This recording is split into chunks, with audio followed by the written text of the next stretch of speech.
नमस्कार। मैं सुनीता कथा मंथन में आप सबका स्वागत करती हूँ। कथा मंथन में आज सुनिए मुंशी प्रेमचंद जी की कहानी अनाथ लड़की। मुंशी प्रेमचंद जी की अन्य कहानियाँ आपको हमारी प्लेलिस्ट से मिल जाएगी। लिंक आपको डिस्क्रिप्शन बॉक्स में मिल जाएगा। इसके अलावा एंड स्क्रीन पर भी मुंशी प्रेमचंद की कहानियों का लिंक आपको मिल जाएगा। तो चलिए शुरू करते हैं कहानी अनाथ लड़की। सेठ पुरुषोत्तम दास पूना की सरस्वती पाठशाला का मुआयना करने के बाद बाहर निकले तो एक लड़की ने दौड़कर उनका दामन पकड़ लिया। सेठ जी रुक गए और मोहब्बत से उसकी तरफ देखकर पूछा, क्या नाम है? लड़की ने जवाब दिया, रोहिणी। सेठ जी ने उसे गोद में उठा लिया और बोले, तुम्हें कुछ इनाम मिला? लड़की ने उनकी तरफ बच्चों जैसी गंभीरता से देखकर कहा, तुम चले जाते हो तो मुझे रोना आता है, मुझे भी साथ लेते चलो।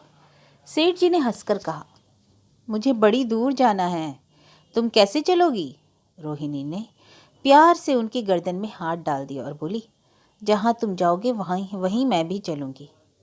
मैं तुम्हारी बेटी होंगी। मदरसे के अफसर ने आगे बढ़कर कहा, इसका बाप साल भर हुआ नहीं रहा, माँ कपड़े सीती है, बड़ी मुश्किल से गुजर होती है। सेठ जी के स्वभाव में करुणा बहुत थी। यह सुनकर उनकी आंखें भर आई। उस भोली प्रार्थना में वह दर्द था जो पत्थर से दिल को पिघला सकता है। बेकसी और यतीमी को इससे ज़्यादा दर्दनाक ढंग से जाहिर करना नामुमकिन था। उन्होंने सोचा, इस नन्हे से दिल में ना जाने क्या अरमान होंगे, और लड़कियां अपने खिलौने दिखाकर कहती होंगी, यह मेरे बाप ने दिया। वह अपने बाप के साथ मदरसे आती होंगी, उसके साथ मेलों में जाती होंगी और उनकी दिलचस्पियों का जिक्र करती होंगी। यह सब बातें सुन सुनकर इस भोली लड़की को भी तो ख्वाहिश होती होगी कि मेरे बाप होता। माँ की मोहब्बत में गहराई और आत्मिकता होती है जिसे बच्चे समझ नहीं सकते, किंतु बाप की मोहब्बत में खुशी और चाव होता है जिसे बच्चे खूब समझते हैं। सेठ जी ने रोहिणी को प्यार से गले लगा लिया और बोले, अच्छा अच्छा, मैं तुम्हें अपनी बेटी बनाऊंगा, लेकिन खूब जी लगा कर पढ़ना होगा। अब छुट्टी का वक्त आ गया है, मेरे साथ आओ, तुम्हारे घर पहुंचा दूं। यह कहकर उन्होंने रोहिणी को अपनी मोटर कार में बिठा लिया। रोहिणी ने बड़े इत्मीनान और गर्व से अपनी सहेलियों की तरफ देखा। उसकी बड़ी बड़ी आंखें खुशी से चमक रही थी, चेहरा चांदनी रात की तरह खिला हुआ था। सेठ ने रोहिणी को बाजार की खूब सैर कराई और कुछ उसकी पसंद से और कुछ अपनी पसंद से बहुत सी चीज़ें खरीदी। यहाँ तक कि रोहिणी बातें करते करते कुछ थक सी गई और खामोश हो गई। उसने इतनी चीज़ें देखी और इतनी बातें सुनी कि उसका जी भर गया। शाम होते होते रोहिणी के घर पहुँचे और मोटर कार से उतरकर रोहिणी को अब कुछ आराम मिला। दरवाज़ा बंद था। उसकी माँ किसी ग्राहक के घर कपड़े देने गई थी। रोहिणी ने अपने तोहफों को उलटना पुलटना शुरू कर दिया। खूबसूरत रबड़ के खिलौने, चीनी की गुड़िया जरा दबाने से ही चूं चूं करने लगती और रोहिणी का यह प्यारा संगीत सुनकर फूली न समाती। रेशमी कपड़े और रंग बिरंगी साड़ियों की कई बंडल थे, लेकिन मखमली बूटे की गुलकारियों ने उसे खूब लुभाया था। उसे उन चीज़ों के पाने की जितनी खुशी थी, उससे ज़्यादा उन्हें अपनी सहेलियों को दिखाने की बेचैनी। सुंदरी के जूते अच्छे सही, लेकिन उनमें ऐसे फूल कहाँ हैं? ऐसी गुड़िया उसने कभी देखी भी ना होगी। इन ख्यालों से उसके दिल में उमंग भर आई और वह अपनी मोहिनी आवाज में एक गीत गाने लगी। सेठ जी दरवाजे पर खड़े इन पवित्र दृश्य का हार्दिक आनंद उठा रहे थे। इतने में रोहिणी की माँ रुक्मणी कपड़ों की एक पोटली लिए हुए आती दिखाई दी। रोहिणी ने खुशी से पागल होकर एक छलांग भरी और उसके पैरों से लिपट गई। रुक्मणी का चेहरा पीला था, आंखों में हसरत और बेकसी छिपी हुई थी। गुप्त चिंता का सजीव चित्र मालूम होती थी। उसके लिए जिंदगी में कोई सहारा नहीं। मगर रोहिणी को जब उसने गोद में उठाकर प्यार से चूमा तो जरा देर के लिए उसकी आंखों में उम्मीद और जिंदगी की झलक दिखाई दी। मुरझाया हुआ फूल खिल गया। बोली, आज तू इतनी देर कहाँ तक रही? मैं तुझे ढूंढने पाठशाला गई थी। रोहिणी ने हुमक कर कहा, मैं मोटर कार में बैठकर बाजार गई थी, वहां से बहुत अच्छी अच्छी चीजें लाई हूँ। वह देखो कौन खड़ा है। माँ ने सेठ जी की तरफ ताका और लजाकर सिर झुका लिया। बरामदे में पहुंचते ही रोहिणी माँ की गोद से उतरकर सेठ जी के पास गई और अपनी माँ को यकीन दिलाने के लिए भोलेपन से बोली, क्यों, तुम मेरे बाप हो ना? सेठ जी ने उसे प्यार करके कहा, हाँ, तुम मेरी प्यारी बेटी हो। रोहिणी ने उनसे मुंह की तरफ याचना भरी आंखों से देखकर कहा, अब तुम रोज यहीं रहा करोगे? सेठ जी ने उसके बाल सुलझाकर जवाब दिया, मैं यहाँ रहूंगा तो काम कौन करेगा? मैं कभी कभी तुम्हें देखने आया करूंगा, लेकिन वहां से तुम्हारे लिए अच्छी अच्छी चीजें भेजूंगा। रोहिणी कुछ उदास सी हो गई।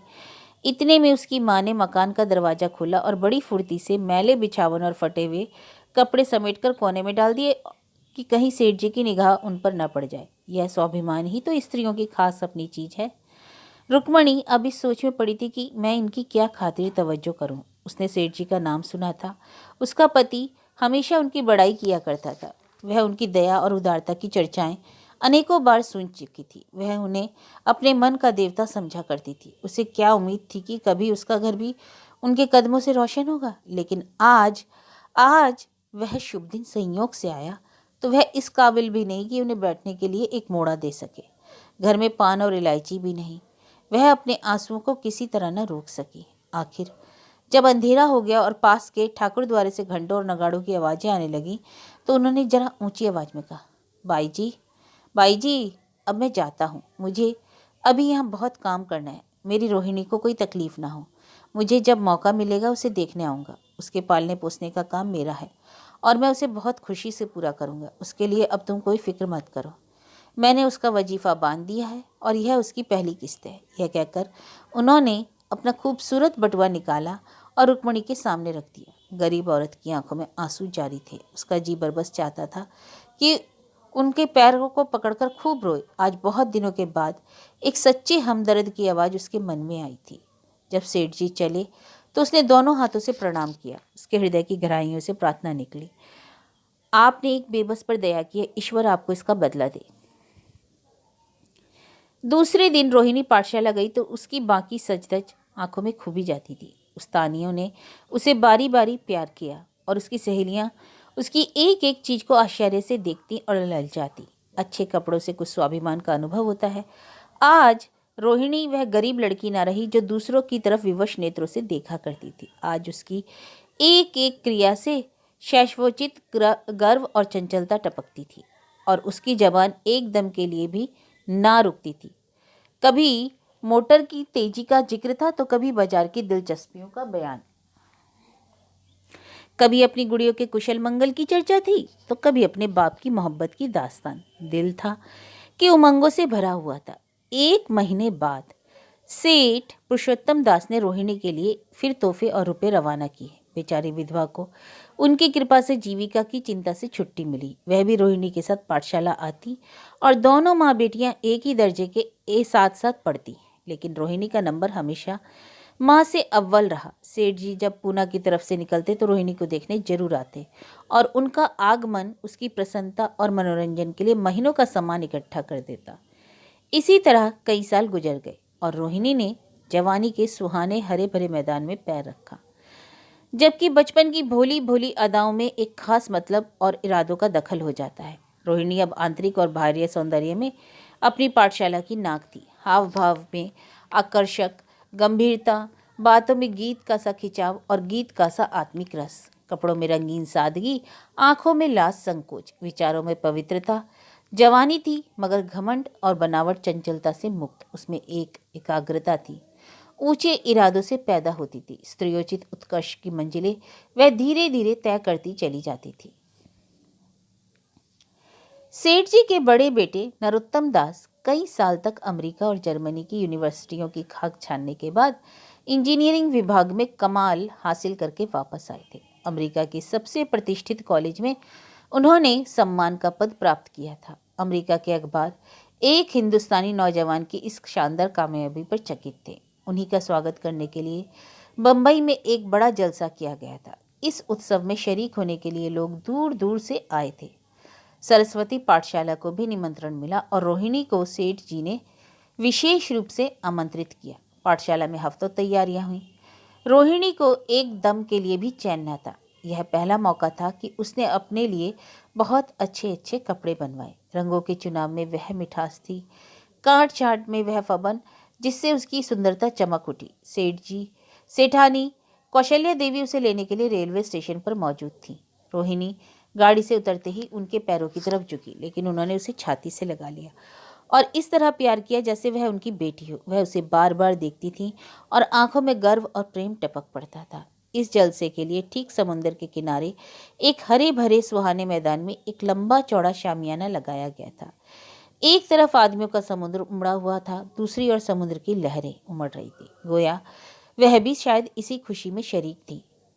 जब उपस्थित लोगों ने रोहिणी बाई के आने की खबर सुनी तो हजारों आदमी उसे देखने के लिए खड़े हो गए। यही तो वह लड़की थी जिसने अब की शास्त्री की परीक्षा पास की है, जरा उसके दर्शन करने चाहिए। अब भी देश की स्त्रियों में ऐसे रतन मौजूद हैं। भोले भोले देश प्रेमियों में इस तरह की बातें होने लगी। शहर की कई प्रतिष्ठित महिलाओं ने आकर रोहिणी को गले लगाया और आपस में उसके सौंदर्य और उसके कपड़ों की चर्चा होने लगी। आखिर मिस्टर पुरुषोत्तम दास तशरीफ लाए। हालांकि वह बड़ा शिष्ट और गंभीर उत्सव था, लेकिन उस वक्त दर्शन की उत्कंठा पागलपन की हद तक जा पहुंची थी। एक भगदड़ सी मच गई, कुर्सियों की कतारें गड़बड़ हो गई। कोई कुर्सी पर जा खड़ा हुआ, कोई उसके हत्थों पर। कुछ मनचले लोगों ने शामियाने की रस्सियां पकड़ी और उन पर जा लटके। कई मिनट तक यही तूफान मचा रहा। कहीं कुर्सियां टूटी, कहीं कुर्सियां उलट गई, कोई किसी के ऊपर गिरा, कोई नीचे। ज्यादा तेज लोगों में धौल धप्पा होने लगा। किसी के ऊपर गिरा, कोई नीचे। शायद तेज वहां पे धौल धप्पा होने ही लगा था, तब बीन की सुहानी आवाज आने लगी। रोहिणी ने अपनी मंडली के साथ देश प्रेम में डूबा हुआ गीत शुरू किया। सारे उपस्थित लोग बिल्कुल शांत थे और उस समय वह सुरीला राग, उसकी कोमलता और स्वच्छता, उसकी प्रभावशाली मधुरता, उसकी उत्साह भरी वाणी दिलों पर नशा सा पैदा कर रही थी। उसके प्रेम की लहरें उठती थी जो दिल से बुराइयों को मिटाता है और उससे जिंदगी की हमेशा याद रहने वाली यादगारें पैदा हो जाती हैं। गीत बंद होने पर तारीफ की एक आवाज न आई। वही ताने कानों में अब तक गूंज रही थी। गाने के बाद विभिन्न संस्थाओं की तरफ से अभिनंदन पेश हुए और तब नरोत्तम दास लोगों को धन्यवाद देने के लिए उठ खड़े हुए। लेकिन उनके भाषण से लोगों की को थोड़ी निराशा हुई। यूं दोस्तों की मंडली में उनकी वक्तृता के अभाव और प्रवाह की कोई सीमा न थी, लेकिन सार्वजनिक सभा के सामने खड़े होते ही शब्द और विचार दोनों ही उनसे बेवफाई कर जाते थे। उन्होंने बड़ी बड़ी मुश्किल से धन्यवाद के कुछ और शब्द कहे, तब अपनी योग्यता की लज्जित स्वीकृति के साथ अपनी जगह पर आ बैठे। कितने ही लोग उनकी योग्यता पर ज्ञानियों की तरह सिर हिलाने लगे। अब जलसा खत्म होने का वक्त आया। वह रेशमी हार जो सरस्वती पाठशाला की ओर से भेजा गया था, मेज पर रखा हुआ था। उसे हीरो के गले में कौन डाले? प्रेसिडेंट ने महिलाओं की पंक्ति की और नजर दौड़ाई। चुनने वाली आंखें रोहिणी पर पड़ी और ठहर गईं। उसकी छाती धड़कने लगी, लेकिन उत्सव के सभापति के आदेश का तो पालन आवश्यक था। वह सर झुकाए हुए मेज के पास आई और कांपते हाथों से हार को उठा लिया। एक क्षण के लिए दोनों की आंखें मिली और रोहिणी ने नरोत्तम दास के गले में हाथ डाल दिया। दूसरे दिन सरस्वती पाठशाला के मेहमान विदा हुए, लेकिन कौशल्या देवी ने रोहिणी को जाने ना दिया। बोली, मेरा अभी जी नहीं भरा है तुम्हें देखने से। तुम्हें यहाँ एक हफ्ता रहना होगा। आखिर मैं भी तो तुम्हारी माँ हूँ। एक माँ से इतना प्यार और दूसरी माँ से इतना अलगाव। रोहिणी कुछ जवाब ना दे सकी। यह सारा हफ्ता कौशल्या देवी ने उसकी विदाई की तैयारियों में खर्च किया। 7वें दिन उसे विदा करने के लिए स्टेशन तक आई। चलते वक्त उससे गले मिली और बहुत कोशिश करने पर भी आंसुओं को ना रोक सकी। नरोत्तम दास भी आए थे। उनका चेहरा उदास था। कौशल्या ने उनकी तरफ सहानुभूतिपूर्ण आंखों से देखकर कहा, मुझे यह तो ख्याल ही ना रहा। रोहिणी क्या यहाँ से पूना तक अकेली जाएगी? क्या हर्ज है, तुम ही चले जाओ, शाम की गाड़ी से लौट आना। नरोत्तम दास के चेहरे पर खुशी की लहर दौड़ गई, जो इन शब्दों में छिप ना सकी। अच्छा, मैं ही चला जाऊंगा। वह सिर्फ इस फिक्र में था कि देखे विदाई की बातचीत का मौका भी मिलता है या नहीं। अब तो वह खूब जी भरकर अपना दर्द दिल सुनाएंगे और मुमकिन हुआ तो उस लाज संकोच को जो उदासीनता के पर्दे छिपी है मिटा देंगे। रुक्मणी को अब रोहिणी की शादी की फिक्र पैदा हुई। पड़ोस की औरतों में उसकी चर्चा होने लगी। लड़की इतनी सेहानी हो गई है, अब क्या बुढ़ापे में ब्याह होगा? कई जगह से बात आई। उनसे कुछ बड़े प्रतिष्ठित घराने थे, लेकिन जब रुक्मणी उन पैमानों को सेठ जी के पास भेजती तो वे यही जवाब देते कि मैं खुद इस फिक्र में हूँ। रुक्मणी को उनकी यह टाल मटोल बुरी मालूम होती थी। रोहिणी को बम्बई से लौटे महीना भर हो चुका था। एक दिन वह पाठशाला से लौटी तो उसे अम्मा की चारपाई पर एक खत पड़ा हुआ मिला। रोहिणी पढ़ने लगी। लिखा था, बहन, जब से मैंने तुम्हारी लड़की को बम्बई में देखा है मैं उस पर रीझ गई हूँ। अब उसके बगैर मुझे चैन नहीं। क्या मेरा ऐसा भाग्य होगा कि वह मेरी बहू बन सके? मैं गरीब हूँ, लेकिन मैंने सेठ जी को राजी कर लिया है। तुम भी मेरी यह विनती कबूल करो। मैं तुम्हारी लड़की को चाहे फूलों की सेज पर न सुला सकूं, लेकिन इस घर का एक एक आदमी उसे आंखों की पुतली बनाकर रखेगा। अब रहा लड़का, माँ के मुंह से लड़के का बखान कुछ अच्छा नहीं मालूम होता, लेकिन यह कह सकती हूँ कि परमात्मा ने यह जोड़ी अपने हाथों से बनाई है। सूरत में, स्वभाव में, विद्या में, हर दृष्टि से वह रोहिणी के योग्य है। तुम जैसे चाहो अपना इत्मीनान कर सकती हो। जवाब जल्द देना, और ज़्यादा क्या लिखूं। नीचे थोड़े से शब्दों में सेठ जी ने उस पैगाम की सिफारिश की थी। रोहिणी गालों पर हाथ रखकर सोचने लगी। नरोत्तम दास की तस्वीर उसकी आंखों के सामने आ खड़ी हुई। उनकी वह प्रेम की बातें, जिनका सिलसिला बंबई से पूना तक नहीं टूटा था, कानों में गूंजने लगी। उसने एक ठंडी सांस ली और उदास होकर चारपाई पर लेट गई। सरस्वती पाठशाला में एक बार फिर सजावट और सफाई के दृश्य दिखाई दे रहे थे। आज रोहिणी की शादी का शुभ दिन था। शाम का वक्त, बसंत का सुहाना मौसम। पाठशाला के दरो दीवार मुस्कुरा रहे थे और हरा भरा बागीचा फूला नहीं समाता था। चंद्रमा अपनी बारात लेकर पूरब की तरफ से निकला। उसी वक्त मंगलाचरण का सुहाना राग उस पहली चांदनी और हल्के हल्के हवा के झोंकों में लहरें मारने लगा। दुल्हा आया। उसे देखते ही लोग हैरत में आ गए, क्योंकि वो नरोत्तम दास थे। दूल्हा मंडप के नीचे गया। रोहिणी की माँ अपने को रोक ना सकी। उसी वक्त जाकर सेठ जी के पैरों में गिर पड़ी। रोहिणी की आंखों में प्रेम और आनंद के आंसू बहने लगे। मंडप के नीचे हवन कुंड बना था। हवन शुरू हुआ। खुशबू की लपटें हवा में उठी और सारा मैदान महक गया। लोगों के दिलो दिमाग में ताजगी की उमंग पैदा हुई। फिर संस्कार की बारी आई। दूल्हा और दुल्हन ने आपस में हमदर्दी, जिम्मेदारी और वफादारी के पवित्र शब्द अपनी जबानों से कहे। विवाह की वह मुबारक जंजीर गले में पड़ी, जिसमें वजन है, शक्ति है, पाबंदियां हैं, लेकिन वजन के साथ सुख और पाबंदियों के साथ विश्वास है। दोनों दिलों में उस वक्त एक नई बलवान आत्मिक शक्ति की अनुभूति हो रही थी। जब शादी की रस्में खत्म हो गई तो नाच गाने की मजलिस का दौर आया। मोहक गीत गूंजने लगे। सेठ जी थककर चूर हो गए थे। जरा दम लेने के लिए बागीचे में जाकर एक बेंच पर बैठ गए। ठंडी ठंडी हवा आ रही थी। एक नशा सा पैदा करने वाली शांति चारों तरफ छाई हुई थी। उसी वक्त रोहिणी उनके पास आई और उनके पैरों से लिपट गई। सेठ जी ने उसे उठाकर गले से लगा लिया और हंसकर बोले, क्यों, अब तो तुम मेरी बेटी बन गई है ना?